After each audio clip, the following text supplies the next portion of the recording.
যেমনিভাবে ফিরাউন ছিল মুসা আলাইহিসসালামের জন্য, তেমনি সে ছিল আমাদের নবী মুহাম্মদ সাল্লিল্লাহু আলাইহি ওয়াসাল্লামের জন্য এই উম্মতের ফিরাউন। অহংকার ও নিষ্ঠুরতার এক প্রতীক এই ব্যক্তি ইসলাম ও তার নবীকে ধ্বংস করার শপথ নিয়েছিল। অঢেল ক্ষমতা, পারিবারিক প্রভাব এবং সম্পদের অধিকারী হয়ে সে ছিল মক্কার অন্যতম প্রভাবশালী ব্যক্তিত্ব। তবুও ইতিহাস তাকে অন্য একটি নামে স্মরণ করে, মূর্খতার জনক। তার কাহিনী শুধু একজন মানুষের নয়, এটি সত্য ও মিথ্যার মধ্যে এক চিরন্তন সংগ্রামের গল্প। আবু জাহল কেন এত হিংস্রতার সাথে লড়াই করেছিল? সে কি সত্যি সত্য সম্পর্কে অজ্ঞ ছিল? বদরের যুদ্ধে তার শোচনীয় পরাজয় থেকে শুরু করে শেষ নিঃশ্বাস পর্যন্ত তার উদ্ধত অহংকার, এই উম্মতের ফিরাউনের বেদনাদায়ক পরিণতি আপনাকে অবাক করে দেবে। আমরা এখন আবু জাহলের সেই না বলা কাহিনী তুলে ধরছি, যা এমন সব বিবরণে পূর্ণ যা অনেকেই আগে শোনেননি। আমাদের চ্যানেলে এখনই সাবস্ক্রাইব করুন, যাতে আপনি এই ধরনের আকর্ষণীয় ইসলামিক ইতিহাস আর কখনো মিস না করেন। আবু জাহল, যার আসল নাম ছিল আমার ইবনে হিশাম আল মুগিরা, মক্কার কুরাইশ গোত্রের অন্যতম প্রভাবশালী বংশ বনু মাখজুমের অন্তর্ভুক্ত ছিল। বনু মাখজুম ছিল কুরাইশদের সবচেয়ে শক্তিশালী এবং সম্মানিত শাখাগুলোর মধ্যে একটি, যাদের ওপর শহরের যুদ্ধ ও প্রতিরক্ষা সংক্রান্ত দায়িত্ব অর্পিত ছিল। ফলস্বরূপ আমার ইবনে হিশামকে ছোটবেলা থেকেই নেতৃত্বের জন্য প্রস্তুত করা হয়েছিল। তার সঠিক জন্ম তারিখ জানা যায় না, তবে অনুমান করা হয় যে তিনি নবী মুহাম্মদ সাল্লিল্লাহু আলাইহি ওয়াসাল্লামের চেয়ে কয়েক বছরের বড় ছিলেন। তার পরিবার মক্কার সবচেয়ে ধনী ও শক্তিশালী পরিবারগুলোর মধ্যে অন্যতম ছিল।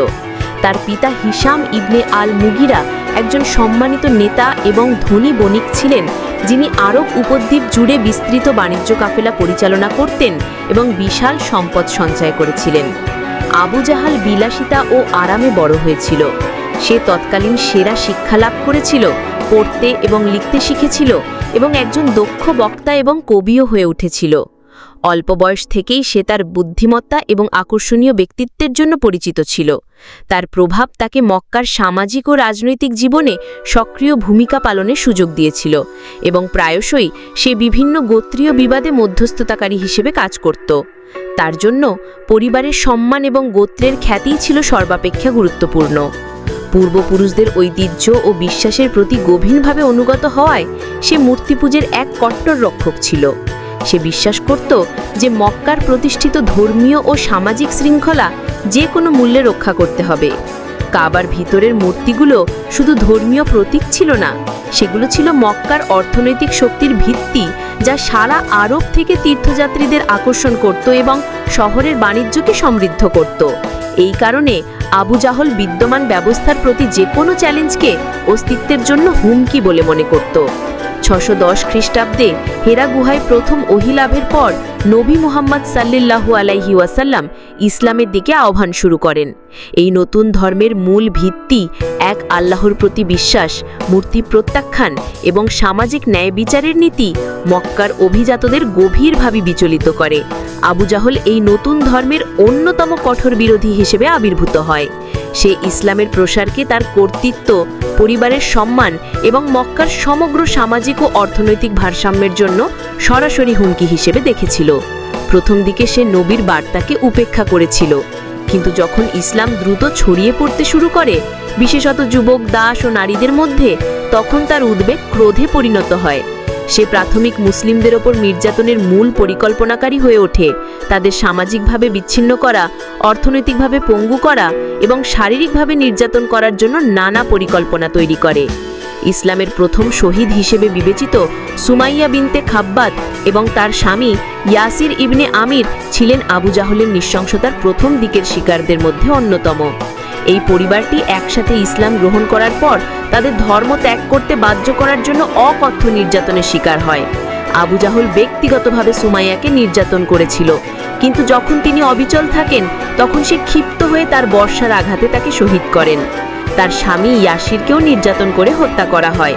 তাদের এই অবিচলতা সকল মুসলমানের জন্য এক কিংবদন্তি তুল্য উদাহরণ হয়ে ওঠে। হাবশী কৃতদাস বিলাল ইবনে রাবাও প্রচণ্ড কষ্ট ভোগ করেন। তার ইসলাম গ্রহণ তার মালিক ও আবু জাহলকে ক্ষুব্ধ করে। আবু জাহলের নির্দেশে বিলালকে দুপুরের প্রচণ্ড গরমের তপ্ত মরুভূমির বালুর উপর টেনে হিঁচড়ে নিয়ে যাওয়া হতো এবং ধর্ম ত্যাগ করতে বাধ্য করার জন্য তার বুকে একটি ভারী পাথর রাখা হতো। তবুও এই সব কিছুর মধ্যে তিনি বারবার চিৎকার করে বলতেন, আহাদুন আহাদ, অর্থাৎ তিনি এক, তিনি অদ্বিতীয়, যা দ্বারা তিনি আল্লাহর একত্ববাদের ঘোষণা করতেন। তার কিংবদন্তি তুল্য প্রতিরোধ বিশ্বাসীদের অনুপ্রাণিত করেছিল, যতক্ষণ না পর্যন্ত আবু বকর রাজিয়াল্লাহু আনহু তাকে কিনে মুক্ত করে দেন। আবু জাহলের শত্রুতা শুধু অনুসারীদের মধ্যেই সীমাবদ্ধ ছিল না, সে সরাসরি নবী মুহাম্মদ সাল্লাল্লাহু আলাইহি ওয়াসাল্লামকে লক্ষ্যবস্তু বানিয়েছিল। একবার যখন নবী কাবার কাছে সালাত আদায় করছিলেন, তখন আবু জাহল এবং তার সঙ্গীরা একটি উটের নোংরা নাড়ি ভুঁড়ি তার পিঠের উপর ফেলে দেয়। নবীর শিশুকন্যা ফাতিমা রাজিয়াল্লাহু আনহা তার বাবার শরীর থেকে সেই ময়লা পরিষ্কার করতে করতে কান্নায় ভেঙে পড়েন। এই সব কিছুর মধ্যেও নবী ধৈর্যবান ছিলেন, তার সালাত চালিয়ে গিয়েছিলেন এবং কেবল আল্লাহর কাছেই সাহায্য চেয়েছিলেন। আবু জাহল ক্রমাগত নবীকে অপমান করত, তার বার্তাকে মূল্যহীন করার জন্য তাকে জাদুকর, কবি এবং পাগল বলে ডাকত। তবুও নবীর অনিন্দ সততা এবং মহৎ কাহিনী পুরো মক্কায় সুপরিচিত ছিল। ফলস্বরূপ আবু জাহলের অনেক চক্রান্তই বুমেরাং হয়, যা বিদ্রুপাত্মকভাবে আরও বেশি মানুষকে ইসলামের দিকে আকৃষ্ট করে।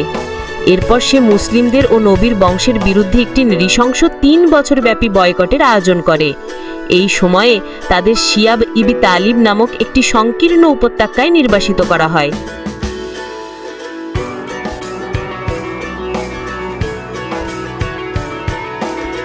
সমস্ত বাণিজ্য ও সামাজিক সম্পর্ক ছিন্ন করা হয়। মুসলিমরা অনাহার ও চরম কষ্টের সম্মুখীন হন। উপত্যকা থেকে ক্ষুধার্ত বাচ্চাদের কান্না প্রতিধ্বনিত হতো। কেউ কেউ বেঁচে থাকার জন্য গাছের পাতা খেতেন।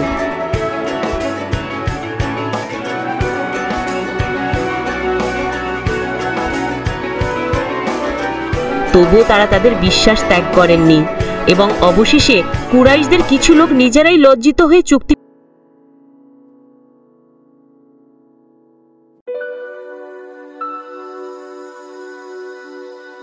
চুক্তিপত্রটি ছিঁড়ে ফেললে এই বয়কটের অবসান হয়।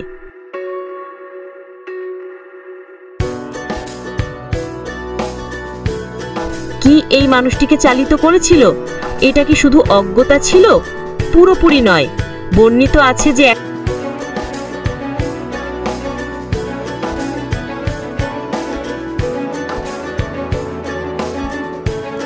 নথ কাবার কাছে লুকিয়ে সে নবীর কুরআন তিলাওয়াত শুনেছিল এবং গভীরভাবে প্রভাবিত হয়েছিল। সে এর সত্যতা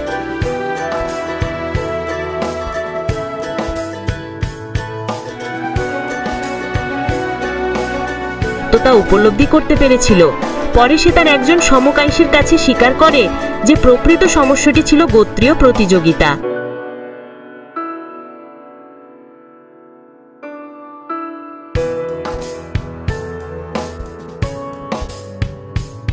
সে বলেছিল, আমরা এবং আবদে মনাফের বংশধারেরা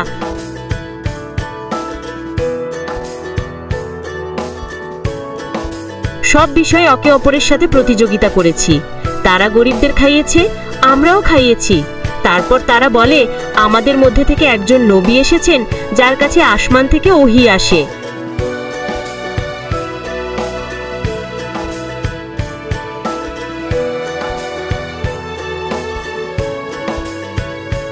আমরা এটার সাথে কিভাবে প্রতিযোগিতা করতে পারি? আল্লাহর কসম, আমরা তার উপর কখনো ঈমান আনব না। তার অহংকার তাকে সত্যের সামনে মাথা নত করতে দেয়নি। মুসলিমরা মদিনার হিজরত করার পরেও আবু জাহলের শত্রুতা শেষ হয়নি।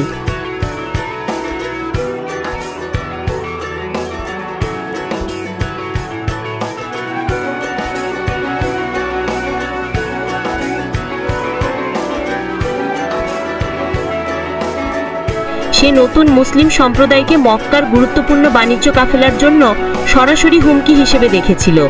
যখন একটি মক্কার কাফেলা হুমকির সম্মুখীন হয়, তখন আবু জাহল সেই সুযোগ গ্রহণ করে, মক্কার সৈন্যদের একত্রিত করে এবং তাদের যুদ্ধের দিকে ঠেলে দেয়।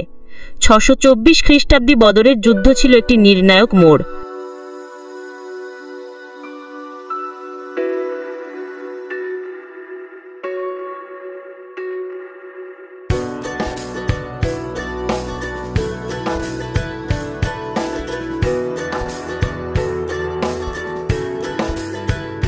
আবু জাহল মক্কার সৈন্যদের নেতৃত্ব দিয়েছিল। অনেক ছোট মুসলিম বাহিনীর বিরুদ্ধে সহজ বিজয়ের ব্যাপারে সে আত্মবিশ্বাসী ছিল, কিন্তু মুসলিমদের অটল বিশ্বাস ও চমৎকার রণকৌশল দেখে সে হতবাক হয়ে যায়। যুদ্ধের সময় দুই তরুণ আনসারী যুবক যারা তার অত্যাচার শুনেছিল তাকে যুদ্ধক্ষেত্রে খুঁজে বের করে এবং মারাত্মকভাবে আহত করে। যুদ্ধের পর সাহাবী আব্দুল্লাহ ইবনে মাসুদ তাকে মাটিতে পড়ে থাকতে দেখেন।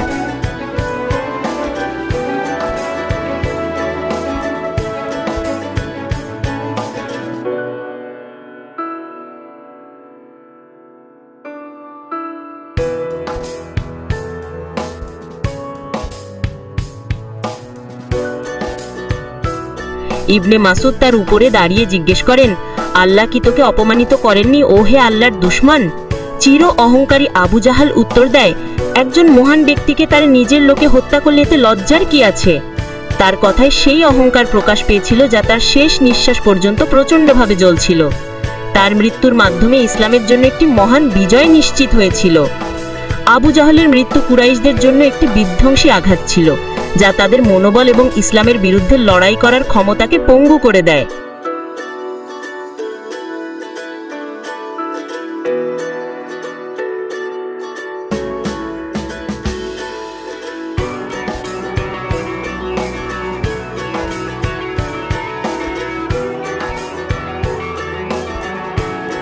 মুসলিমদের জন্য এটি ছিল একটি সাধারণ এবং অনুপ্রেরণার এক বিশাল উৎস, যা প্রমাণ করে যে আল্লাহর সাহায্যে বিশ্বাসে দৃঢ় একটি ছোট্ট দল অনেক বড় শক্তিকে পরাস্ত করতে পারে। আশ্চর্যজনকভাবে ইসলাম তার নিজের পরিবারের সদস্যদেরও পরিবর্তন করে দিয়েছিল। তার ছেলে ইকরিমা প্রাথমিকভাবে তার বাবার পদক্ষণ অনুসরণ করলেও মক্কা বিজয়ের পর ইসলাম গ্রহণ করেন।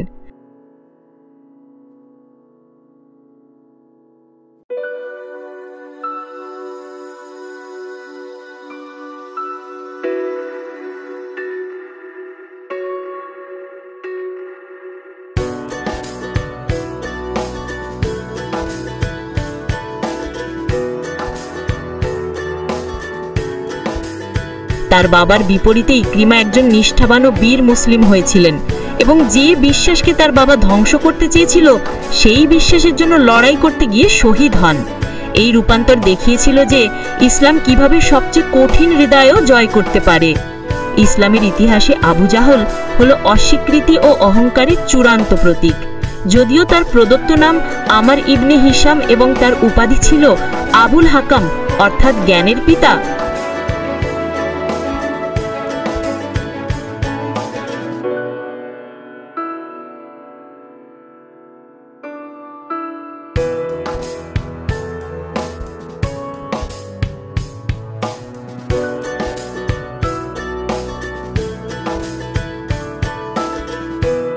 নবী নিজে তার নাম পরিবর্তন করে আবু জাহাল অর্থাৎ মূর্খতার জনক রেখেছিলেন, যা তার চরিত্রকে নিখুঁতভাবে তুলে ধরে।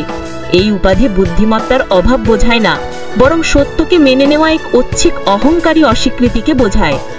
আবু জাহলের জীবন একটি কঠোর সতর্ক কাহিনী হিসেবে কাজ করে যে কিভাবে অহংকার ধ্বংসের দিকে নিয়ে যায়। অহংকার একজন ব্যক্তিকে সত্যের প্রতি অন্ধকার এবং তাকে ধ্বংসের পথে ঠেলে দেয়। সে অন্তরে সত্যকে জানত, কিন্তু তার অহংকারই তার ভাগ্য নির্ধারণ করে দিয়েছিল।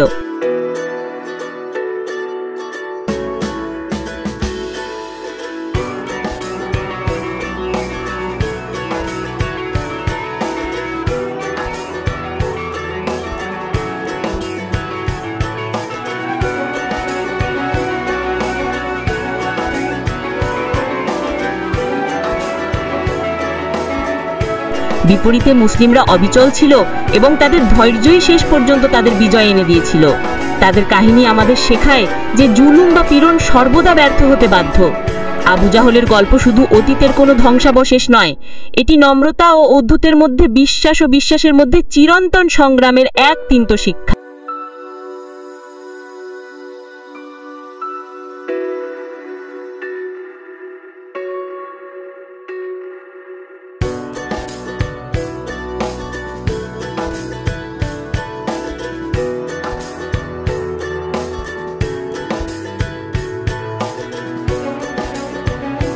এই গুরুত্বপূর্ণ ব্যক্তিত্বকে বোঝা আমাদের উপলব্ধি করতে সাহায্য করে যে প্রথম মুসলিমরা কত বিশাল চ্যালেঞ্জের মুখোমুখি হয়েছিলেন।